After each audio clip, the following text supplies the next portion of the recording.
नमस्कार दोस्तों, मेरा नाम डॉक्टर विपुल अग्रवाल है। मैं फिजिकल मेडिसिन और रिहेबिलिटेशन का एक्सपर्ट हूँ और इस समय अपोलो हॉस्पिटल इंदौर में कार्यरत हूँ।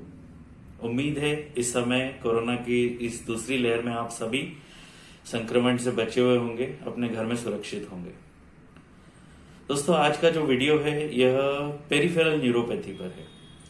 हर वर्ष मई के तीसरे हफ्ते को पेरिफेरल न्यूरोपैथी अवेयरनेस वीक की तरह मनाया जाता है या न्यूरोपैथी अवेयरनेस वीक की तरह मनाया जाता है।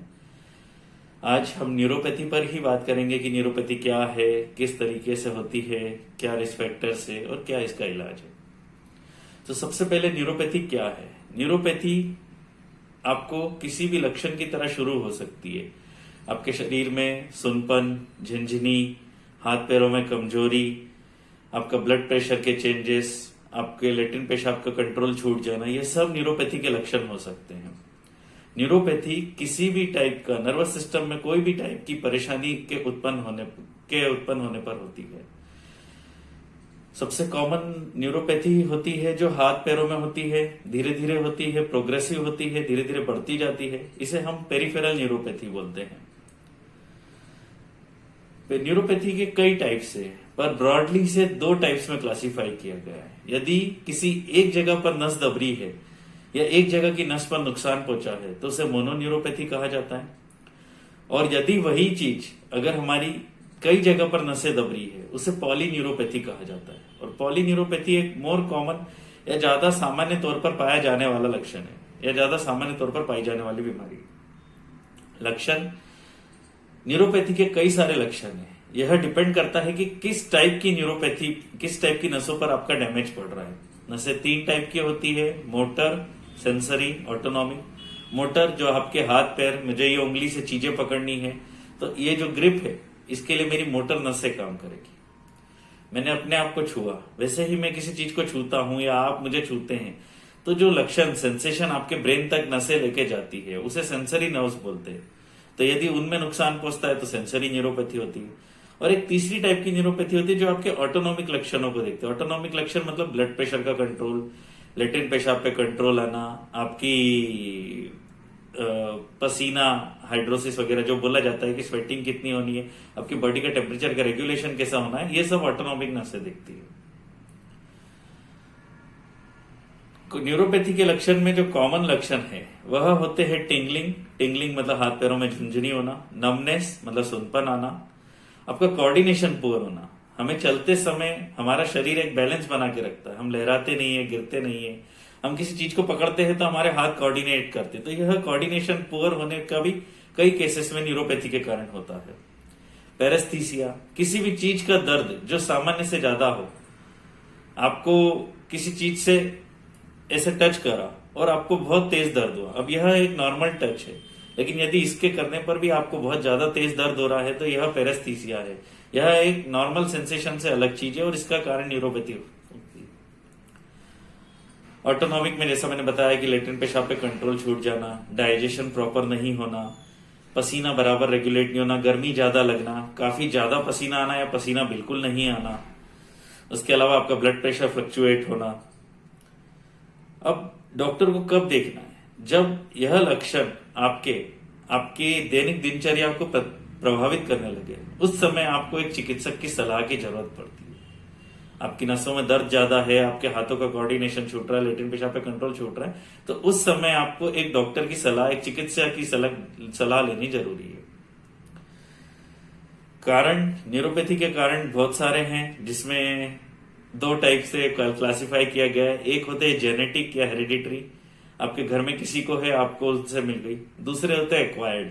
एक्वायर्ड कारण में क्या क्या हो सकता है? तो एक्वायर्ड कारण में हो सकता है कि आप तंबाकू का सेवन करते हैं, आप किसी फैक्ट्री में काम करते हैं जहां पर लेड या मरकरी का काम होता है, आपको कैंसर हो गया, कैंसर के लिए आपने कीमोथेरेपी ली, उस कीमोथेरेपी की वजह से आपको न्यूरोपैथी के लक्षण हो गए। किसी टाइप का इन्फेक्शन हो गया, जैसे हेपेटाइटिस का इन्फेक्शन हो गया, हर्पीस का इन्फेक्शन हो गया, HIV का इन्फेक्शन हो गया, सिफिलिस का इन्फेक्शन हो गया। कई लोगों को ऑटो इम्यून डिसऑर्डर्स रहते हैं, जैसे ल्यूपस, सिस्टमिक ल्यूपस एरिथ्रोमेटोसिस बोलते हैं, उसके अलावा गुलियन बारे सिंड्रोम बोलते हैं। तो इन सब सारे सिम्टम्स में या रूमेटॉइड आर्थराइटिस में भी कई लोगों में देखा गया है कि न्यूरोपैथी के लक्षण पाए जाते हैं। चोट के कारण आपको न्यूरोपैथी हो सकती है, आपकी नसों की जो खून सप्लाई करती है उनकी वजह से, उनके खून के कम सप्लाई की वजह से, वास्कुलर कॉजेज जिन्हें बोलते हैं, उनकी वजह से आपको न्यूरोपैथी हो सकती है। रिस्क फैक्टर्स कई सारे हैं। रिस्क फैक्टर्स इसमें माने जाते हैं वेट। आप ओवरवेट है, आपका वजन ज्यादा है तो न्यूरोपैथी के लक्षण आने लगेंगे। आपको शुगर की बीमारी है, शुगर का बीमारी एक महत्वपूर्ण कारण है जिन लोगों में न्यूरोपैथी देखी जाती है। आपको शुगर की बीमारी है, आपकी शुगर कंट्रोल नहीं है, आपके शुगर लेवल्स बार बार फ्लक्चुएट होते हैं, तो उस केस में भी आपको न्यूरोपैथी के लक्षण परेशान कर सकते हैं। इसके अलावा एज, उम्र के हिसाब से आपको लक्षण बढ़ सकते हैं। अल्कोहल के सेवन के साथ में आपको लक्षण बढ़ सकते हैं।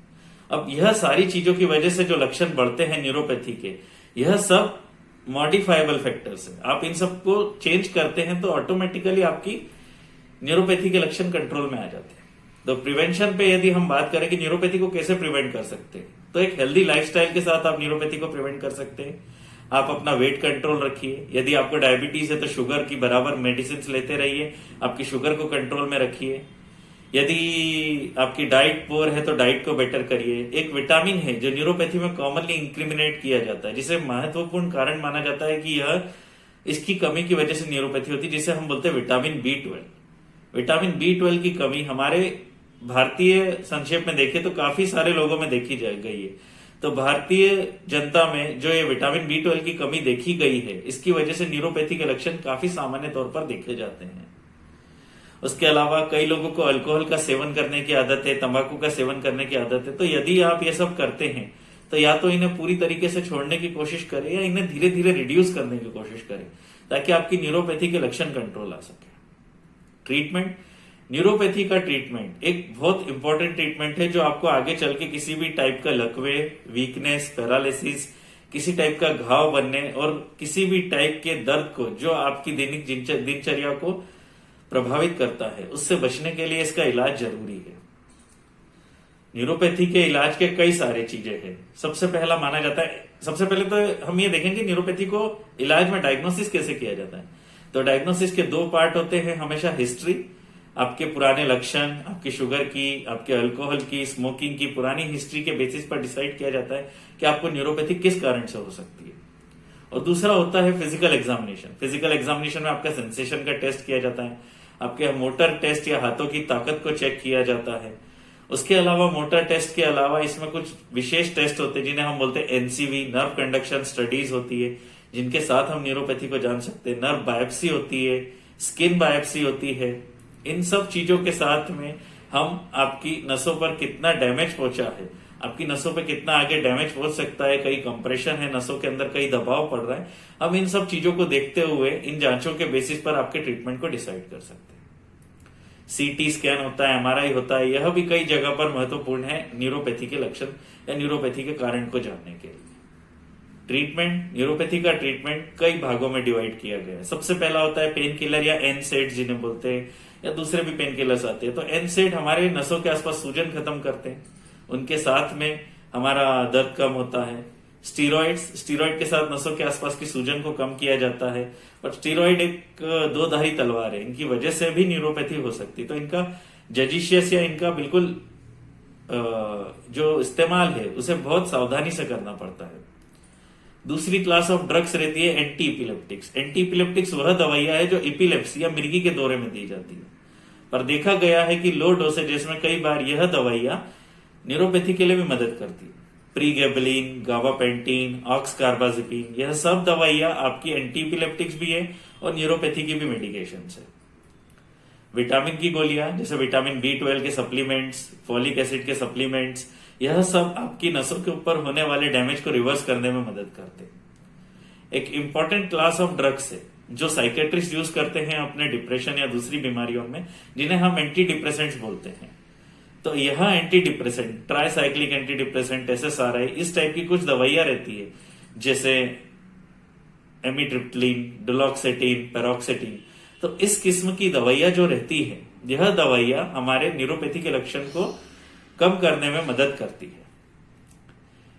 दवाइयों के बाहर भी कई ट्रीटमेंट मेथड्स है।